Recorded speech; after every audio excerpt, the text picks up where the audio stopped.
মঙ্গলপুর গ্রামে কোনো মেয়ে লাল বেনারসি পরে কনে সাজতে পারে না। বিয়ের সানাই বাজলেই সেখান থেকেই কনেকে তুলে নিয়ে যায় এক অন্ধকার শক্তির দানব, যার নাম বধূসুর।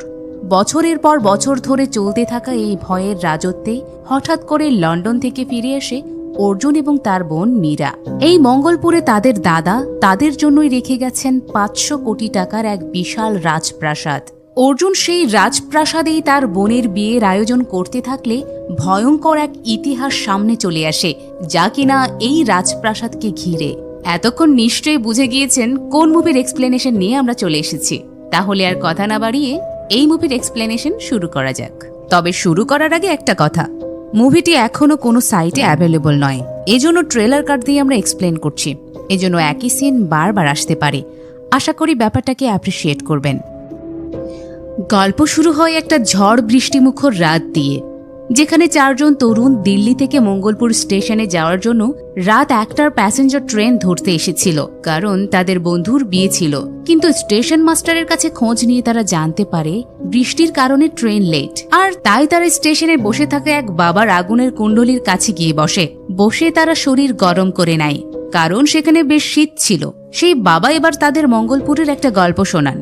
সেখানে বিশ্বাস করা হয় যে ওই গ্রামে কোনো মেয়ে বিয়ে করতে পারে না, কেননা এমনটা হলে কোনো এক রাক্ষস এসে কনেকে তুলে নিয়ে যায়। বাবার গল্পটি এবার ফ্ল্যাশব্যাকে যায়, যেখানে আমরা দেখি একটা দম্পতির বিয়ে হয়েছে এবং পুরো পরিবার বাসে করে লখনৌ এয়ারপোর্টের দিকে যাচ্ছিল। পথে তারা লক্ষ্য করে কিছু লোক তাদের বলছে ঝড় বৃষ্টির কারণে রাস্তা বন্ধ, তাই তাদেরকে মঙ্গলপুর হয়ে যেতে হবে। বাস ড্রাইভার মঙ্গলপুরেরই বাসিন্দা ছিল। সে সবাইকে সতর্ক করে এবং ভয় পায়, কারণ 12 বছর আগে সেখান থেকে শেষ কনে নিখোঁজ হয়েছিল। সে জানায় ওই রাস্তায় গেলে কনে সহ সবাই মারা পড়বে, কিন্তু তার কথা কেউই কানে তোলে না। সেই পথে যাওয়ার সময় জঙ্গলের কাছে বাসের টায়ার পাংচার হয়ে যায়। ঠিক তখনই এক অশুভ শক্তি এসে প্রায় সবাইকে মেরে ফেলে এবং কনেকে তুলে নিয়ে যায়। এরপর গল্পের দৃশ্যপট পাল্টে যায় মঙ্গলপুর প্রাসাদের মালিক আচার্য দুষ্যন্তের উপর, যার মৃত্যু হয়েছে। তার চিতার সামনে শান্তারাম নামে তার ম্যানেজার শোকাতুর অবস্থায় দাঁড়িয়ে থাকে। আচার্যর মৃত্যুতে সে অত্যন্ত মর্মাহত ছিল। এরপর দৃশ্য চলে যায় লন্ডনে, যেখানে বাসুদেব নামের এক ব্যক্তির 2 সন্তান মীরা ও অর্জুন থাকে। মীরার বিয়ে রাহুল নামের এক ছেলের সাথে ঠিক করা হয়েছে, কিন্তু রাহুলের পরিবারের পণ্ডিত মীরার কুষ্টিতে কিছু দোষ খুঁজে পান, যার ফলে ভিডিও কলের মাধ্যমেই মীরার বিয়ে প্রথমে একটা গাছের সাথে দিয়ে সেই গাছটি কেটে ফেলা হয়, যাতে তার কুষ্টির দোষ কেটে যায়। এখানে অর্জুনকে তার বোনের জন্য কিছু মন্ত্র উচ্চারণ করতে হয়, যা সে ঠিকমতো করতে পারছিল না। মীরার বিয়ের লগ্ন ঠিক হয়েছিল 13ই নভেম্বর। অর্জুনের বাবা বাসুদেবের বিয়ের লোকেশন নিয়ে কোনো মাথা ব্যথা ছিল না, তার কাছে কন্যাদান করাটাই আসল ছিল। আমরা দেখতে পাই বাসুদেব তার ছেলে অর্জুনের প্রতি ওপর বেশ কঠোর, কারণ তার উপর অনেকের ঋণ রয়েছে, কিন্তু মনে মনে সে অর্জুনকে খুবই ভালোবাসে, যা মীরা অর্জুনকে বুঝিয়ে বলে। এরপর বাসুদেব একটা লেকচার দেওয়ার জন্য সিডনি রওনা হন এবং সন্তানদের মানা করে যান যাতে করে তারা ফোন না করে। বাসুদেব চলে যাওয়ার পরপরই সেখানে একজন আইনজীবী আসেন। তিনি জানান মীরার নামে তার দাদু আচার্য দুষ্যন্ত একটা বিশাল প্রাসাদ রেখে গেছেন, যার ভারতীয় মূল্য প্রায় 500 কোটি টাকা। এই কথা শুনে মীরা ও অর্জুন দুজনেই অবাক হয়ে যায়, কারণ তারা জানতও না যে তাদের কোনো দাদু আছে। তাদের মায়ের নাম ছিল যশোদা। 2 ভাই বোন তাদের বাবাকে ফোন করে সব নিশ্চিত করার চেষ্টা করে, কিন্তু তিনি ফোন ধরেন না। তখন অর্জুন সিদ্ধান্ত নেয় যে সে নিজে আগে সেখানে গিয়ে পুরো ব্যাপারটা দেখে আসবে এবং তারপর মীরাকে জানাবে। এই ভেবে অর্জুন মঙ্গলপুরের উদ্দেশ্যে রওনা দেয়। ইতিমধ্যেই সিডনিতে বাসুদেবকে আত্মা, ফেরেশতা, দানব ও যোগীদের উপর লেকচার দিতে শোনা যায়, যেখানে কালো জাদুর প্রসঙ্গও আসে। ব্যাকগ্রাউন্ড স্লাইডে আমরা একটা বাদুড়ের মতো মানবাকৃতির প্রাণী দেখতে পাই, যা দেখতে হুবহু সেই কনেকে অপহরণ করা প্রাণীটির মতো। বাসুদেবের মতে মানুষের ভেতরে দেবত্ব এবং দানবত্ব দুইই আছে, কিন্তু অনেক সময় মানুষের আসরিক প্রবৃত্তি বেরিয়ে আসে, যা বড় বিপদের কারণ হয়ে দাঁড়ায়। অর্জুন ফ্লাইটে করে ইন্ডিয়া পৌঁছায় এবং মঙ্গলপুর যাওয়ার ট্রেন ধরে। ট্রেনে তার পরিচয় হয় প্রিয়া নামের এক মেয়ের সাথে। সে ট্রেন থেকে পড়ে যাচ্ছিল, অর্জুন তাকে বাঁচিয়ে নেয়। এরপর অর্জুন মার্স নামের একটা লজে ওঠে। সেখানে ছারপোকার কামড়ে সারা রাত সে ঘুমাতেই পারেনি এবং প্রাসাদের ম্যানেজারও তাকে নিতে আসেনি। সেখানে অ্যান্থনি নামের এক রিসেপশনিস্ট ছিল, যে অর্জুনকে নিয়ে বেশ মজা করে। অর্জুন যখন অ্যান্থনির কাছে সেখানকার প্রাচীন শৌখিন আলোগুলো সম্পর্কে জানতে চায়, তখন সে শম্ভু নামের এক ব্যক্তির কথা বলে, যে পুরো গ্রামে এসব জিনিস সরবরাহ করে। চা খাওয়ার সময় সেখানে ম্যানেজার শান্তারাম আসে যে গত রাতে স্টেশনে আসতে পারেনি। তার যুক্তি ছিল মঙ্গলপুর অভিশপ্ত, সে অর্জুনের কাছে ক্ষমা চায় এবং শিব মন্দির দর্শনের পর অর্জুনকে প্রাসাদে নিয়ে আসে। প্রাসাদের বাইরের অবস্থা খুব একটা ভালো না থাকলেও ভেতর থেকে সেটি ছিল অসাধারণ সুন্দর। প্রাসাদটির সামান্য কিছু সংস্কার বা রেনোভেশনের প্রয়োজন ছিল। আমরা সেখানে অর্জুনের মা যশোদারও একটা ছবি টাঙানো দেখতে পাই। শান্তারাম জানায় এই প্রাসাদের ভেতরে ভূতের বাস রয়েছে এবং সেই ভয়ে তার দাদাজি কেবল মন্দিরের কক্ষে পূজা করতে আসতেন। পূজা শেষ করে চাবি নিয়ে অন্য কোথাও চলে যেতেন, কিন্তু এই প্রাসাদ সহজে খোলা সম্ভব নয় এবং এর চাবিটা কোথায় আছে তা কেউই জানে না। আসলে প্রাসাদের পেছনে যে জঙ্গলটি রয়েছে সেটিকে পিশাচ বন বলা হয়। সেখানে রাতে যাওয়া সম্পূর্ণ নিষিদ্ধ এবং গল্পের শুরুতে যে কোণে নিখোঁজ হয়েছিল সেটিও এই পিশাচ বনেই ঘটেছিল। এখন অর্জুন সিদ্ধান্ত নেয় যে সে রাতে এই প্রাসাদে থাকবে এবং এখানেই ঘুমাবে। স্বাভাবিকভাবেই এত বড় একটা প্রাসাদ থাকতে সে কেন লজে থাকতে যাবে? কিন্তু এই কথা শুনে শান্তারাম ভীষণ ভয় পেয়ে যায়। সে ভাবে এটা কিভাবে সম্ভব, কারণ সূর্যাস্তের পর এখানে একটা পাখিও ডানা মেলার সাহস পায় না। একসময় এখানে 3 জন নিরাপত্তা রক্ষী বা গার্ড অবস্থান করেছিল, যাদের মধ্যে একজন আত্মহত্যা করে এবং বাকি 2 জন পাগল হয়ে যায়। একটি মজার বিষয় হলো অর্জুনের বাবা বাসুদেব সম্ভবত এই রহস্য সম্পর্কে কিছু জানতেন, কারণ তিনি যদি মুখ খুলতেন তবে হয়তো অর্জুনকে এখানে আসতেই দিতেন না। যাই হোক, রাতে অর্জুন ছাদে গিয়ে মীরাকে ফোন করে সবকিছু জানায়। সে বলে প্রাসাদটি আসল এবং এটি দেখতে অত্যন্ত চমৎকার। সংস্কার কাজ শেষ করে 13ই নভেম্বর এখানেই তাদের বিয়ের অনুষ্ঠান সম্পূর্ণ হবে। কিন্তু কথা বলার মাঝপথেই হঠাৎ সিগন্যাল কেটে যায়। শান্তারাম তখনও জানতো না যে এখানে বিয়ের আয়োজন হতে যাচ্ছে। এদিকে আমরা লক্ষ্য করি যে প্রাসাদের ভেতরে এমন কেউ একজন আছে যাকে মানুষের মতো দেখাচ্ছে না, অর্থাৎ প্রাসাদের ভেতরে নিশ্চয়ই কোনো গোলমাল ছিল। পরদিন সকালে প্রাসাদের সামনে প্রচুর মানুষ জড়ো হয়ে গেট খটখটাচ্ছিল। অর্জুনকে জীবিত দেখে সবাই অবাক হয়ে যায়। এতে অর্জুন রেগে গিয়ে শান্তারামকে নির্দেশ দেয় দ্রুত প্রচুর কর্মী নিয়ে আসতে, যাতে প্রাসাদটিকে বসবাসের উপযোগী করে তোলা যায়। অর্জুন যখন শান্তারামের সাথে কথা বলছিল তখনই সেখানে জগদীশ নামের একজন ওয়েল্ডিং প্ল্যানার আসে, যাকে অর্জুন আগেই ডেকেছিল। বিয়ের খবর জানা মাত্রই আশেপাশের কর্মীরা ভয়ে কাজ ফেলে পালিয়ে যায়। তখন শান্তারাম বাধ্য হয়ে বধূসুরের কাহিনী শোনায়। সে বলে এখানে যে মেয়ে বিয়ে করতে আসে বধূসুর তাকে তুলে নিয়ে যায়, যা থেকে গল্পের শুরুর ঘটনার ব্যাখ্যা পাওয়া যায়। অনেককাল আগের কথা, এক অসুর কন্যা এবং দেবপুত্রের মধ্যে প্রেম হয়, কিন্তু স্বভাবতই তাদের বিয়ে হতে পারেনি। সেই অসুর কন্যা অন্তঃসত্ত্বা হয়ে পড়ে এবং সন্তান জন্ম দেওয়ার সিদ্ধান্ত নেয়। সেই সন্তানই হল বধূসুর। কলিযুগের শুরুতে বধূসুরের জন্ম হয়েছিল। পরবর্তীতে অসুর কন্যা বধূসুরকে অন্ধকারতা নামক এক শয়তানের হাতে তুলে দেয় এবং সেই শয়তানই তাকে লালন পালন করে। বধূসুর বড় হয়ে অসীম শক্তি অর্জনের জন্য শিবের আরাধনা শুরু করে এবং প্রায় অমরত্ব লাভ করে। সে এই বরদান পায়, সে কেবল নিজের হাতে অথবা নিজের কোনো বংশধরের হাতেই মারা পড়বে, অন্য কেউ তাকে ধ্বংস করতে পারবে না। সব থেকে বড় বিষয় হল বধূসুর কেবল অন্ধকারেই আসে এবং সেখান থেকেই শক্তি সংগ্রহ করে। শক্তির দম্ভে সে দেবতাদের বিরুদ্ধে যুদ্ধ ঘোষণা করে। দেবতারা নিরুপায় হয়ে ভগবান বিষ্ণুর শরণাপন্ন হন। তখন বিষ্ণুদেব এক লীলা রচনা করেন এবং বৃক্ষিণী নামক এক রূপবতী নারীকে সেখানে পাঠান। বধূসুর তার প্রেমে পড়ে যায়, কিন্তু বিয়ের আনুষ্ঠানিকতার সময় বৃক্ষিণী তার মালা বা সাজসজ্জার ভিতরে একটা খঞ্জর লুকিয়ে রেখেছিল, যা সে বধূসুরের বুকে বসিয়ে দেয়। এতে বধূসুরের বিশাল দেহটি মাটিতে আছড়ে পড়ে। তবে যেহেতু তাকে সহজে মারা সম্ভব নয় এবং তার আত্মা অবিনশ্বর ছিল, তাই বৃক্ষিণী মধুসূরের সমাধি বা মন্দিরের উপর হাত রেখে নিজের ঐশ্বরিক শক্তিতে একটা বৃক্ষে বা গাছে রূপান্তরিত হয়ে যায়। এর ফলে বধূসুর সেখানে বন্দী হয়ে পড়ে। বধূসুর এখন সেই অপেক্ষাতেই আছে যে কবে কেউ তাকে এখান থেকে মুক্ত করবে এবং সে তার বাদুর বাহিনী নিয়ে পুনরায় পৃথিবীতে আক্রমণ চালাবে। এরপর শান্তারাম যখন সেখান থেকে পালানোর চেষ্টা করছিল তখন গ্রামের এক লোক তাকে শম্ভু বলে ডাক দেয়। এতে অর্জুন বুঝতে পারে যে প্রাসাদের ম্যানেজারই আসলে মূল্যবান জিনিসপত্র চুরি করে অ্যান্থনিও গ্রামবাসীদের কাছে বিক্রি করছিল। এই চুরির ঘটনা জানাজানি হওয়ার ভয়ে বা বদনাম থেকে বাঁচতে শান্তারাম শেষ পর্যন্ত বিয়ে এবং প্রাসাদ পরিষ্কারের কাজে রাজি হয়। ঠিক তখনই আমরা প্রিয়াকে দেখি, যে এসএও অমিত কুমারের কাছে এসেছিল। আসলে শুরুতে যে কনেটি নিখোঁজ হয়েছিল সে ছিল প্রিয়ার বোন। প্রিয়া তার চাচা বা পরিবারের অন্য সদস্যদেরও কোনো খোঁজ পাচ্ছিল না। ছবি দেখে পুলিশের মনে হচ্ছিল এটি কোনো বন্য পশুর কাজ, কিন্তু আমরা জানি যে এই সব কিছুর পেছনে বধূসুর এবং তার অশুভ বাহিনীর হাত ছিল। তো সেই রাতে প্রাসাদের ভেতরে জগদীশ ঘুমাচ্ছিল, কিন্তু হঠাৎ সে কাউকে দেখতে পায়।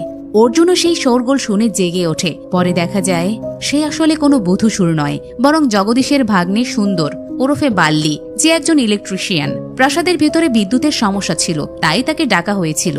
তার সাথে আরো কয়েকজন লোক এসেছিল। বালি অনেকক্ষণ ধরে দরজা ধাক্কাচ্ছিল, কিন্তু কোনো সাড়া না পেয়ে সে একটা খোলা জানালা দিয়ে ভেতরে ঢোকার কথা ভাবে এবং ঢুকেও পড়ে। বালির সাথে তার টিমের অন্য সদস্যরাও এসেছিল, যাদের মধ্যে রাগিনী নামের একজন রাধুনীও ছিল। স্টেশনে নামার পর সবাই তাকে বধূসুরের গল্প শুনিয়ে ভয় দেখিয়েছিল। এতে অর্জুন ভীষণ রেগে যায়। সেই সবকিছুর জন্য শান্তারামকে দায়ী করে, কারণ তার কারণেই সবাই ভয় পাচ্ছিল এবং এতে করে বিয়েতে সমস্যা হতে পারত। এদিকে প্রাসাদের সংস্কার কাজ পুরো দমে চলছিল। তখনই বিদ্যুতের গোলমালের কারণে বাথরুমের গিজার পানি অতিরিক্ত গরম করে ফেলে, যার ফলে জগদীশের পশ্চাৎদেশ পুড়ে যায়।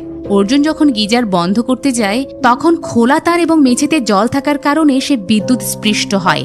এতে করে তার হার্টবিট বন্ধ হয়ে যায় এবং সে কারিগরিভাবে মারা যায়। ঠিক সেই মুহূর্তে প্রিয়া কোনো এক কারণে প্রাসাদে আসে এবং সিপিআর দিয়ে অর্জুনকে বাঁচিয়ে তোলে। অর্থাৎ এখন তাদের দুজনের একে অপরের জীবন বাঁচানোর হিসাব বরাবর হয়ে গেল।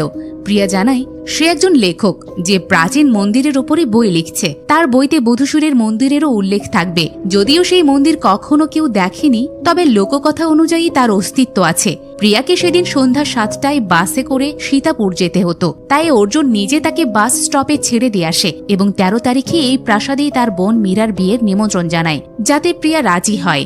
রাতে বাল্লি প্রাসাদের একটা ঘরে ঘুমাচ্ছিল। তখন দুবার কেউ তার পা টেনে তাকে জাগিয়ে দেয়। বাল্লি এতটাই ভয় পেয়ে যায় যে সে একটা ভৌতিক গান শুনতে শুরু করে, যা ভুলভুলাইয়া সিনেমার কথা মনে করিয়ে দিচ্ছিল। এতে বিরক্ত হয়ে এবং ভয় পেয়ে জগদীশ ও অর্জুন এসে তাকে মারধর শুরু করে। সে কেন এত রাতে গান শুনছে, কিন্তু বাল্লির দাবি ছিল যে এই প্রাসাদে কোনো সমস্যা নিশ্চয়ই আছে, আর সে কিছুতেই ঘুমাতে পারছে না। তারা চলে যাওয়ার পর দেখা যায় বাদুড়ের মতো কোনো এক ছায়া এসে বাল্লির উপর ভর করে, অর্থাৎ তাকে পজেস করে নেয়। আমরা একটা বিশেষ জিনিস লক্ষ্য করি যে অর্জুন মরে গিয়ে বেঁচে ফেরার পর থেকে সে প্রাসাদের ভেতরে ও বাইরে মৃত মানুষদের আত্মা দেখতে পাচ্ছিল, যা অন্য কেউ দেখতে পেত না। এই আত্মা দেখার চক্করে বাল্লি এবং শান্তারাম মাঝে মধ্যে মার খাচ্ছিল।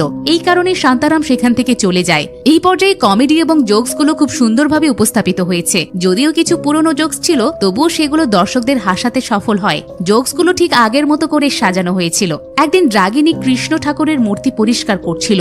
বালি সেই মূর্তি দেখা মাত্রই অস্বাভাবিক আচরণ শুরু করে। এর কারণ ছিল বধূসুর ভগবান কৃষ্ণকে ভয় পেত এবং বৃক্কিনীর যে লীলা তা শ্রী কৃষ্ণই রচনা করেছিলেন।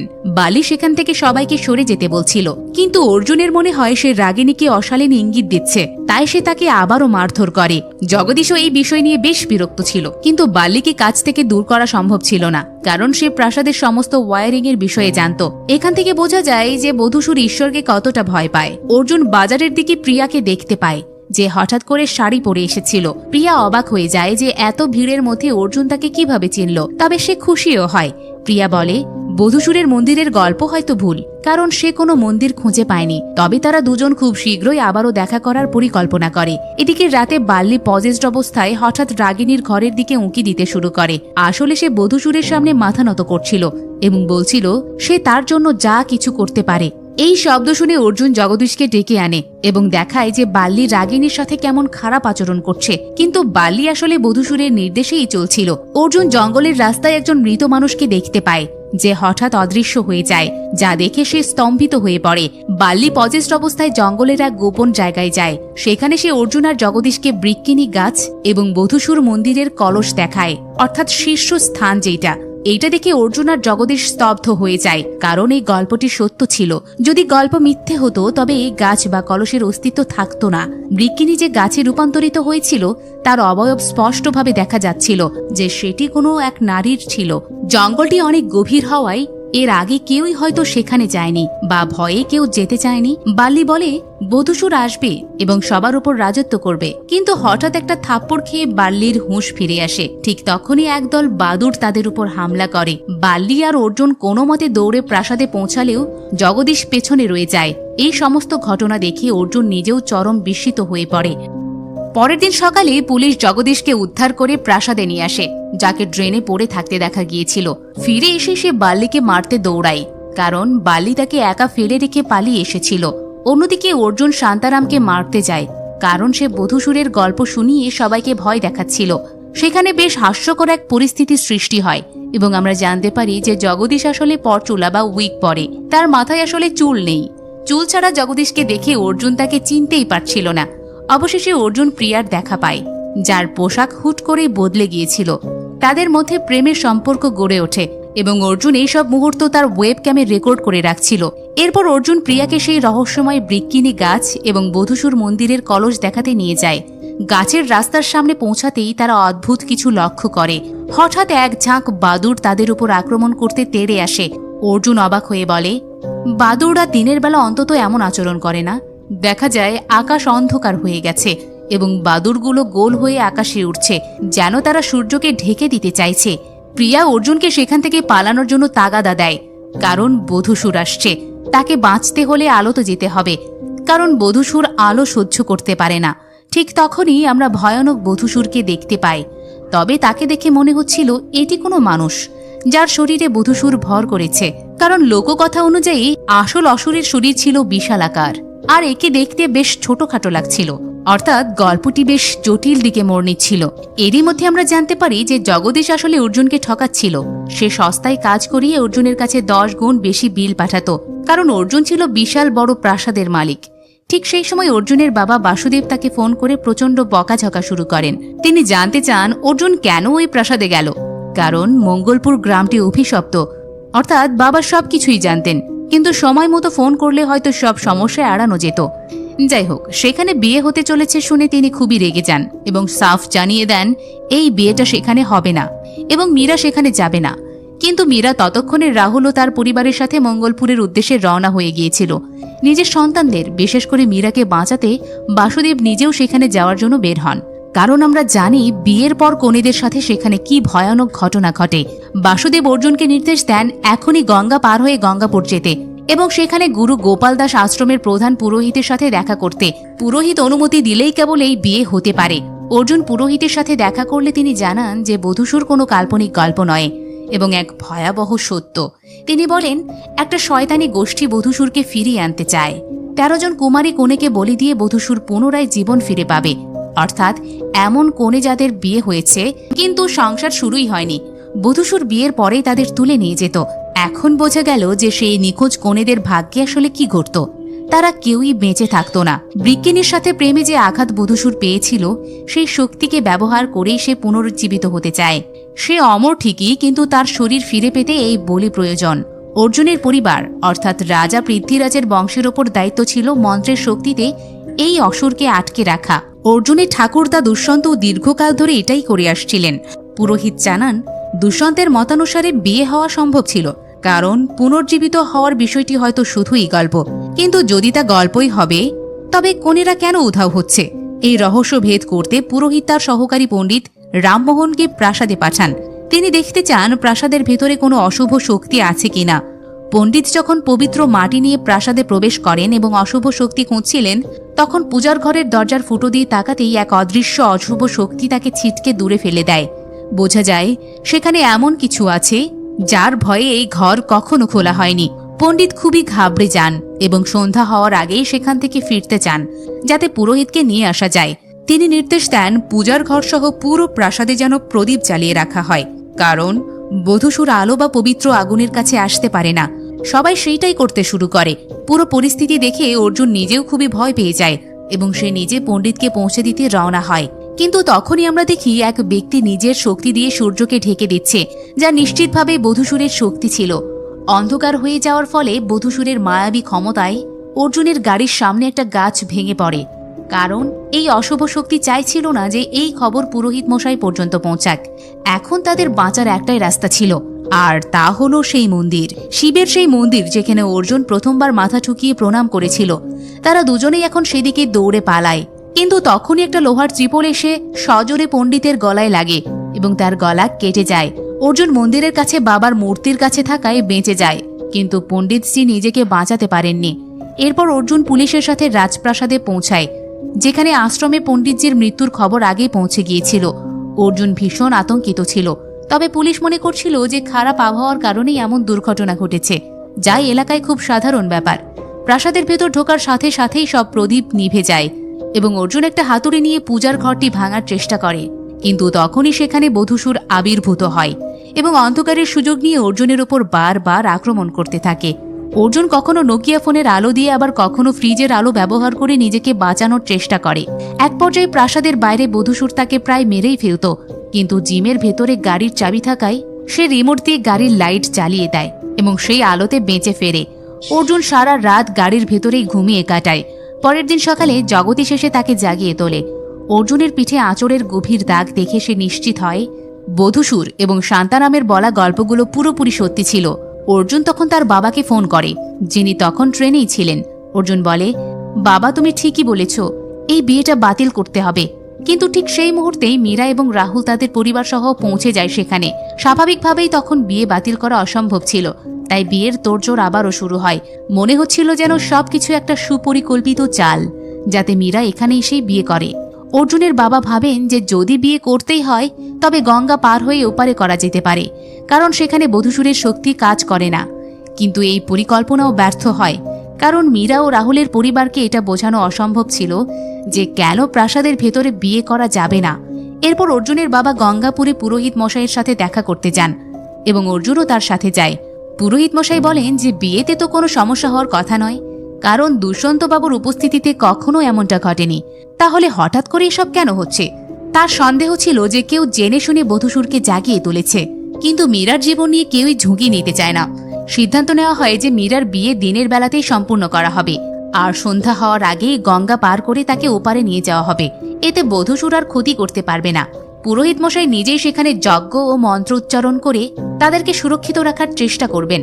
তবে তার জন্য সেই বন্ধ পূজা কক্ষটি খোলা প্রয়োজন ছিল, যার ব্যবস্থা করার দায়িত্ব পড়ে বাসুদেব এবং অর্জুনের ওপর। অর্জুন ও বাসুদেব চলে যাওয়ার পর পুরোহিত মশাই তার জাদুকরি কড়ি দিয়ে জানতে পারেন যে ইতিমধ্যে 12 জন বধূ বলি হয়েছে এবং 13 নম্বর বলি হবে মীরা। এইটা জেনে তিনি অত্যন্ত বিচলিত হয়ে পড়েন। এদিকে অর্জুন সেই ব্যক্তির কাছে চাবি চাইতে যায়, যার কাছে দুষ্যন্তবাবু পূজা শেষ করে সবসময় চাবি রেখে আসতেন। কিন্তু সেই লোকটি আসলে ছিল দুষ্যন্তবাবুর কেয়ারটেকার এবং সে চাবি দিতে অস্বীকার করে। তাদের মধ্যে হাতাহাতি শুরু হয় এবং অর্জুন লোকটির পা ভেঙে দেয়। তখনই সেখানে বাসুদেব এসে পৌঁছায় এবং ওপর থেকে কেউ একজন তাদের উপর গুলি চালায়। সবাইকে অবাক করে দিয়ে দেখা যায় সেই ব্যক্তিটি স্বয়ং দুষ্যন্ত, অর্থাৎ তিনি মারা যাননি, বেঁচেই ছিলেন। তিনি নিজের মৃত্যুর নাটক করেছিলেন মাত্র। বাসুদেব তাকে গুরুজি বলে সম্বোধন করে। কেন একজন ছেলে তার বাবাকে গুরুজি বলবে? দুষ্যন্ত শুধু একটি কথাই বলেন, তারা যেন এখান থেকে চলে যায়, কারণ তিনি শুধু তার ছেলেকে বাঁচাতে চান। এটি শুনে অর্জুনও স্তম্ভিত হয়ে যায়। এখন অর্জুন পুরোহিত মশাই ও বাসুদেবের সামনে জানতে চায় আসলে রহস্যটা কি এবং এখানে কি ঘটছে। তখনই কাহিনীর আসল জট খুলতে শুরু করে। আসল ঘটনা হলো দুষ্যন্ত বাবু এই প্রাসাদে একটা আশ্রম চালাতেন, যেখানে অনেক শিক্ষা দেওয়া হতো। সেখানেই তার 2 জন শিষ্য ছিল, একজন বাসুদেব এবং অন্যজন তার নিজের ছেলে মাধব। লক্ষ্য করার বিষয় হলো অর্জুন দেখতে হুবহু মাধবের মতোই ছিল। একদিন তাদের আশ্রমে নাচ শেখানোর জন্য যশোদা নামের এক তরুণী আসে। এখান থেকেই একটা ত্রিকোণ প্রেমের সৃষ্টি হয়। বাসুদেব এবং যশোদা একে অপরকে ভালোবাসত, কিন্তু মাধব ও যশোদার প্রেমে পড়ে গিয়েছিল। এখানে আসলে কোনো সাধারণ ত্রিকোণ প্রেমের গল্প নেই, বলা ভালো যে মাধব যশোদার প্রেমে পাগল ছিল। তখন দুষ্যন্ত মাধব এবং বাসুদেবকে কিছু মন্ত্র উচ্চারণ করতে শেখাচ্ছিলেন, কিন্তু যশোদার দিকে তাকিয়ে মাধব এতটাই বিচলিত হয়ে পড়ে যে সে ভুল মন্ত্র উচ্চারণ করতে শুরু করে। ঠিক একই ভুল শুরুতে অর্জুনও করেছিল। এই ভুলের কারণে দুষ্যন্ত তাকে প্রচণ্ড বকাঝকা করেন এবং পূজা কক্ষে নিয়ে গিয়ে একটা আধুনিক যন্ত্র দেখান। দুষ্যন্ত জানান আগে তার পূর্বপুরুষরা এখানে সূর্যাস্ত থেকে সূর্যোদয় পর্যন্ত নিরবিচ্ছিন্নভাবে মন্ত্রপাঠ করতেন, কারণ এখানকার ধ্বনি সরাসরি বধূসুরের মন্দিরে পৌঁছায়, যা তার শক্তিকে অবদমিত রাখে এবং তাকে শান্ত রাখে। কিন্তু কিছু মানুষ এই মন্ত্রগুলোই উল্টোভাবে উচ্চারণ করে বধূসুরকে জাগিয়ে তোলার চেষ্টা করেছিল। এই কারণেই মাধব যখন ভুল উচ্চারণ করছিল তখন তিনি অতটা রেগে গিয়েছিলেন। পণ্ডিতদের পক্ষে সারা রাত ধরে মন্ত্রপাঠ করা প্রায় অসম্ভব ছিল, কারণ যুগের পর যুগ এভাবে জেগে থাকা কারোর পক্ষেই সম্ভব নয়। তাই তারা এই বিশেষ যন্ত্রটি আবিষ্কার করেন, যার ফলে প্রতিদিন সন্ধ্যা থেকে ভোর পর্যন্ত স্বয়ংক্রিয়ভাবে মন্ত্র উচ্চারিত হতে থাকে। এতে বধূসুর আর ফিরে আসতে পারে না এবং এইটাই তাদের বংশের প্রধান দায়িত্ব। মাধব যখন জিজ্ঞেস করে যে এই কাজ কি অনন্তকাল ধরে করতে হবে, তখন দুষ্যন্ত বলেন না, যদি টানা 36,000 পূর্ণিমা পর্যন্ত এই মন্ত্রপাঠ চলতে থাকে তবে বধূসুর চিরতরে ধ্বংস হয়ে যাবে এবং আর কখনো ফিরে আসবে না।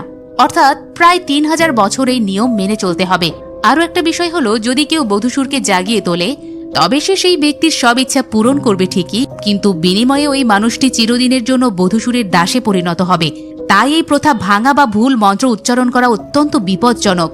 প্রতি বছর রাজপ্রাসাদে একটা নাটকের আয়োজন করা হতো, যেখানে বৃক্কিনী ও বধূসুরের কাহিনী দেখানো হতো।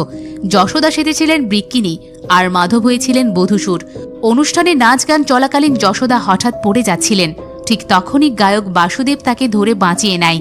এরপর দুষ্যন্ত যশোদার পরিবারের সম্মতিতে সবার সামনে বাসুদেবের সাথে যশোদার বিয়ে ঠিক করে দেন। এই দৃশ্য দেখে মাধবের মাথা খারাপ হয়ে যায়। সে রাগের মাথায় পুজো কক্ষে গিয়ে যন্ত্রটিকে উল্টো চালিয়ে দেয়। এর ফলে মাধব এক প্রকার অশুভ শক্তির দ্বারা আবিষ্ট হয়ে পড়ে। দুষ্যন্ত যখন এটি লক্ষ্য করেন, তিনি প্রচণ্ড ভয় পেয়ে যান, কারণ নিজের ছেলের মধ্যেই তিনি বধূসুরের প্রতিচ্ছবি দেখতে পাচ্ছিলেন। তিনি মাধবকে অনুরোধ করেন যেন বধূসুরকে না জাগায়। বিনিময়ে যশোদাকে তার হাতে তুলে দেওয়ার প্রতিশ্রুতি দেন। পরের দিনই দুষ্যন্ত বাসুদেবের কাছে গুরুদক্ষিণা হিসেবে দাবি করেন যে তাকে যশোদার মায়া ত্যাগ করে চলে যেতে হবে, কারণ মাধব তাকে ভালোবাসে।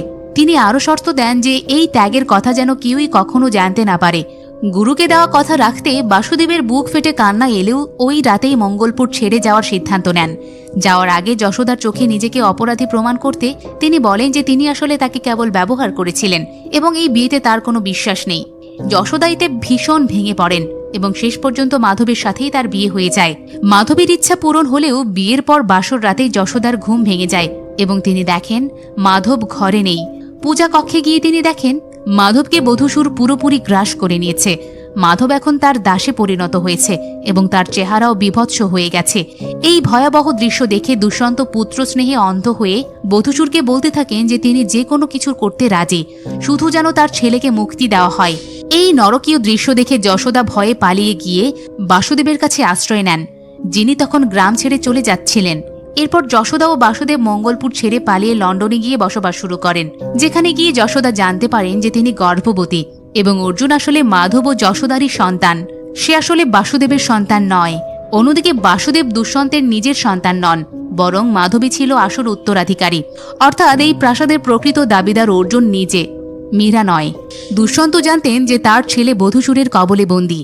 তাকে মুক্ত করার জন্যই তিনি এই দীর্ঘ পরিকল্পনা করেছিলেন। বর্তমান সময়ে অর্জুন বলে, শুধু জন্ম দিলেই কেউ বাবা হয়ে যায় না এবং সে বাসুদেবকেই নিজের বাবার মর্যাদা দেয়।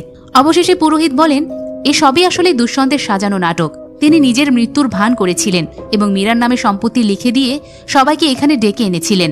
মূলত মীরাকে 13তম কনে হিসেবে বলি দেওয়াই ছিল তার উদ্দেশ্য, যাতে বধূসুর চিরতরে মুক্ত হয় এবং মাধব তার দাসত্ব থেকে মুক্তি পায়। এতদিন ধরে পজেসড হয়ে মাধব মহলের ভেতরেই ঘুরছিল এবং সে পুরো কক্ষের ভেতরে ছিল, তাই সেখানে কেউ প্রবেশ করতে পারেনি, কারণ সেখানে অশুভ শক্তির প্রভাব এবং নেতিবাচক মন্ত্র উচ্চারিত হচ্ছিল। প্রকৃতপক্ষে বৃক্ষিণীর গাছের ভেতর থেকে যে বেরিয়ে এসেছিল সেও ছিল বিভ্রান্ত মাধব, যে অন্য কারো নিয়ন্ত্রণে রয়েছে। এখন আমরা জানি যে এখানে আসলে কি ঘটেছিল। তো পুরোহিত মশাই মীরার বিয়ের সময় দিনে ধার্য করেছিলেন, কিন্তু রাহুলের বাড়ির মহারাজ বিয়ের লগ্ন ঠিক করেছিলেন রাত 8:20। এখন বিয়ে ভেঙে যাওয়ার কারণে তাদের রাতেই বিয়ে সম্পূর্ণ করতে হয়, কারণ মীরা কিছুতেই মানছিল না। এরপর পজেসড হওয়া বাল্লি জেনারেটর বন্ধ করে দেয়, যার ফলে পুরো মহলে অন্ধকার নেমে আসে। বিয়ে ততক্ষণে হয়ে গিয়েছিল, কিন্তু এখন বোঝা যাচ্ছে কেন দুষ্যন্ত এই মহলের ভেতরে কখনো বিদ্যুতের তারের কাজ করাননি, কারণ তার পজেসড হয়ে থাকা ছেলের সমস্যা হতো। এখন আর কি করার ছিল? বিয়ে হয়ে যাওয়ার পর বধূসুর মীরাকে বন্ধঘর থেকে তুলে নিয়ে যায়। যদিও তার ভাই তার সুরক্ষার জন্যই তাকে সেখানে আটকে রেখেছিল, কিন্তু অর্জুন এখন তার বোনকে বাঁচাতে যায়। 12 জন মৃতকণের আত্মা ইশারায় অর্জুনকে পথ দেখিয়ে দেয় যে মীরা কোথায় আছে। মহলে থেকে অর্জুন এবং পুরোহিত মশাই পুজো কক্ষের দরজা ভেঙে ফেলেন। সেখানে অর্জুন শেষ কনেকে দেখতে পায়, যে আশ্চর্যজনকভাবে দেখতে একদম প্রিয়ার মতো ছিল। সেই ইশারায় জানায় যে বধূসুরের মন্দিরের ভিতরেই মীরা আছে, অর্থাৎ সেই মেয়েটি কখনো প্রিয়া ছিলই না, বরং সে ছিল তার যমজ বোন। সেই কারণেই সে হঠাৎ করে আবির্ভূত হয়েছিল। তবে অনেকেই হয়তো এই জায়গাটা আগেই বুঝে ফেলেছিলেন। তো অর্জুন ভেতরে যায়, যেখানে একটা বৃত্তের মধ্যে 12 জন কনেকে বসিয়ে বলি দেওয়া হয়েছিল। সেখানে তাদের কঙ্কালগুলো লাল শাড়ি পরা অবস্থায় পড়েছিল এবং মীরা হতে চলেছিল 13 নম্বর কনে, যাকে হ্যালোসিনেট করে সেখানে বসিয়ে রাখা হয়েছিল। তারও বলি দেওয়া হবে। ঠিক তখনই অর্জুন তার নিজের পিতা মাধবের উপর আক্রমণ করে। তাদের মধ্যে তুমুল লড়াই হয়, কিন্তু অর্জুন তার পিতার শক্তির কাছে হেরে যায় এবং বৃক্ষিণী গাছের হাতের কাছে এসে অজ্ঞান হয়ে পড়ে। যখন বলি দেওয়ার চূড়ান্ত সময় আসে, তখন বাসুদেব এবং পুরোহিত মশাই যন্ত্রটি চালু করে মন্ত্র উচ্চারণ শুরু করেন। এতে মাধব এবং দুষ্যন্তের অসুবিধা হচ্ছিল এবং তারা বলি দিতে পারছিল না। ঠিক তখনই অর্জুন বৃক্ষিণী গাছের আঙুল ধরে উঠে দাঁড়ায় এবং চিৎকার করতে থাকে। এখানে অর্জুন আর তার সারথি হয়ে শ্রীকৃষ্ণ বা বিষ্ণু আসবেন না তা তো হতে পারে না। তাই ভগবান বিষ্ণু তাকে শক্তি দেন এবং বৃক্ষিণী গাছ থেকে একটি বিদ্যুৎ তরঙ্গ অর্জুনের শরীরে প্রবেশ করে।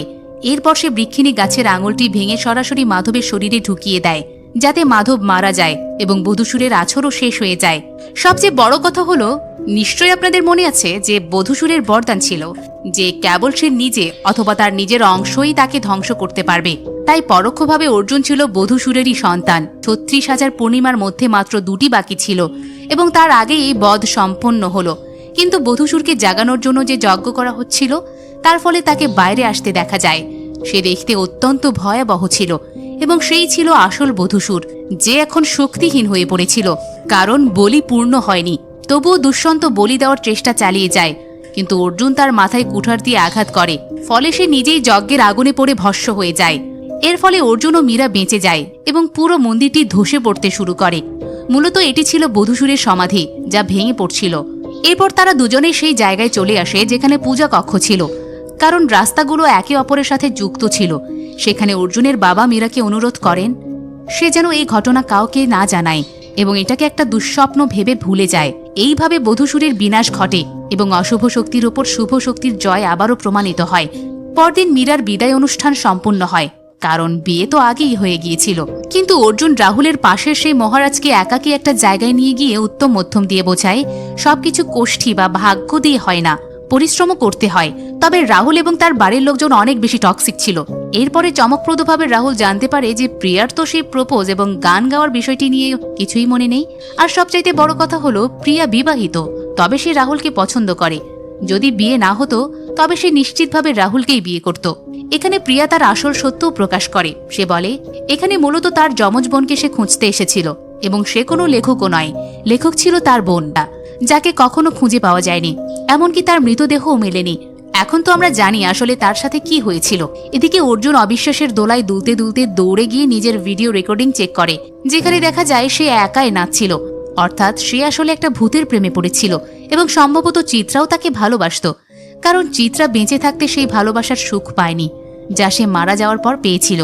এরপরে সিন একদম মুভির শুরুর দিকে অর্থাৎ বর্তমান সময়ে নিয়ে আসা হয়, যেখানে সেই বাবা বা সাধু ওই 4 যুবককে গল্পটি শোনাচ্ছিলেন। তিনি জানান অর্জুন কখনো ফিরে আসেনি, সে গত 24 বছর ধরেই এখানে অবস্থান করছে এবং নিজের বাবা মাধবের আত্মার মুক্তির জন্য পূজা করে যাচ্ছে। ইতিমধ্যে ট্রেন চলে আসে এবং ওই 4 যুবক সেখানে যাওয়ার জন্য রওনা দেয়। তখনই আমাদের সামনে এক চমকপ্রদ সত্য উন্মোচিত হয়। এই সাধু আসলে অন্য কেউ নন, স্বয়ং অর্জুন। অর্থাৎ সে এখান থেকে কোথাও যায়নি, সে কেবল এইটাই বলে যে পৃথিবীতে অনেক ধরনের ভূত থাকে। তাহলে কি সে নিজেও একজন ভূত, নাকি ওই 4 জন যুবকই ভূত ছিল? হয়তো কখনো ভূত বাংলা 2 আসবে আর তখনই সবকিছু ক্লিয়ার হয়ে যাবে। তবে অর্জুন শেষ সময় পর্যন্ত তার বাবার আত্মার শান্তির জন্য পূজা চালিয়ে যায়, আর এর মাধ্যমেই শেষ হয় ভূত বাংলা মুভিটি। তাহলে কি ভূত বাংলার মধ্য দিয়ে পুরনো অক্ষয়কে খুঁজে পেলেন? অক্ষয় কুমারের অভিনয় কিন্তু বেশ ভালো ছিল। রাজপাল ইয়াদবের সাথে তার কেমিস্ট্রি ছিল খুবই উপভোগ্য, যা সবসময় করে আসতো। কমেডি হরর সিনেমা হিসেবে গল্পটাও উপভোগ্য। আপনার কেমন লেগেছে তা জানিয়ে দিন কমেন্ট বক্সে।